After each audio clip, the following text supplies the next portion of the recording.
Guests of the Nation, Part 2.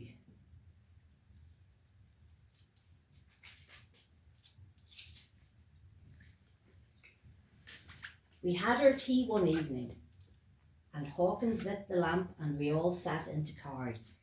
Jeremiah Donovan came in too, and sat down and watched us for a while, and it suddenly struck me that he had no great love for the two Englishmen. It came as a great surprise to me, because I hadn't noticed anything about him before. Late in the evening, a really terrible argument blew up between Hawkins and Noble about capitalists and priests and love of your country.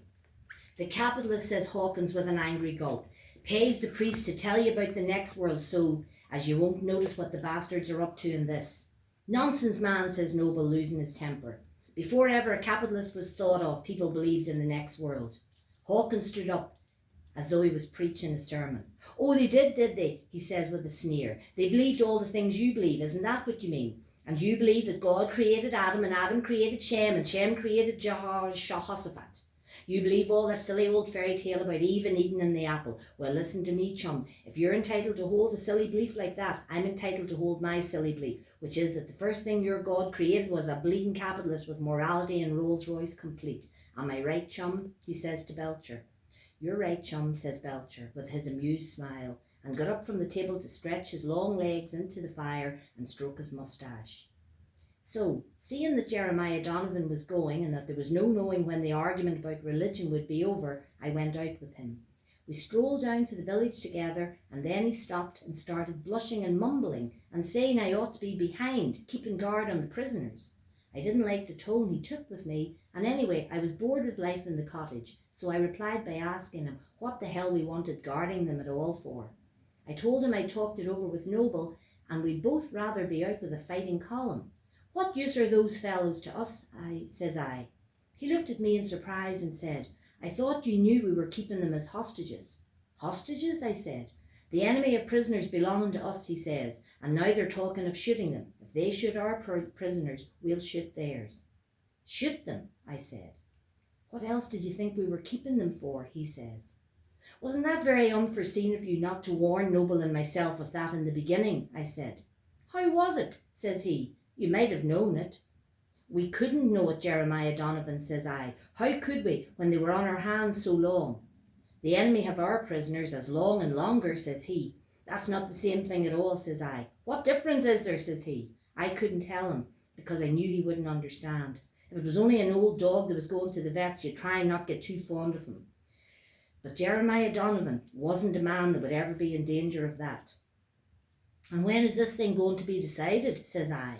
We might hear tonight, he says, or tomorrow, or the next day at the latest. So if it's only hanging around here that's a trouble to you, you'll be free soon enough. It wasn't the hanging around that was a trouble to me at all by this time. I had worse things to worry about. When I got back to the cottage, the argument was still on. Hawkins was holding forth in his best style, maintaining that there was no next world, and Noble was maintaining that there was. But I could see that Hawkins had had the best of it. Do you know what, chum, he was saying with a saucy smile. I think you're just as big a bleeding unbeliever as I am. You say you believe in the next world, and you know just as much about the next world as I do, which is sweet damn all. What's heaven? You don't know. Where's heaven? You don't know. You know sweet damn all. I ask you again, do they wear wings? Very well then, says Noble. They do. Is that enough for you? They do wear wings. Where do they get them then? Who makes them? Have they a factory for wings? Have they a sort of store where you hands in your chit and takes your bleeding wings? You're an impossible man to argue with, says Noble. Now listen to me. And they were off again. It was long after midnight when we locked up and went to bed. As I blew out the candle, I told Noble what Jeremiah Donovan was after telling me. Noble took it very quietly. When we'd been in bed about an hour, he asked me did I think we ought to tell the Englishmen. I didn't think we should, because it was more than likely that the English wouldn't shoot our men, and even if they did, the brigade officers, who were always up and down with the 2nd Battalion and knew the Englishmen well, wouldn't be likely to want them plugged. I think so too, says Noble. It would be great cruelty to put the wind up them now. It was very unforeseen of Jeremiah Donovan anyhow, says I. It was next morning that we found it so hard to face Belcher and Hawkins. We went about the house all day, scarcely saying a word.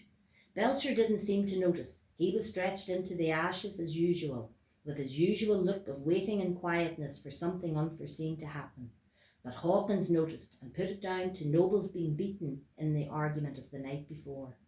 "Why can't you take a discussion in the proper spirit?" he says severely. "You and your Adam and Eve. I'm a communist, that's what I am. Communist or anarchist, it all comes to much the same thing." And for hours he went around the house muttering when the fit took him. Adam and Eve, Adam and Eve, nothing better to do with their time than picking bleeding apples. End of part 2.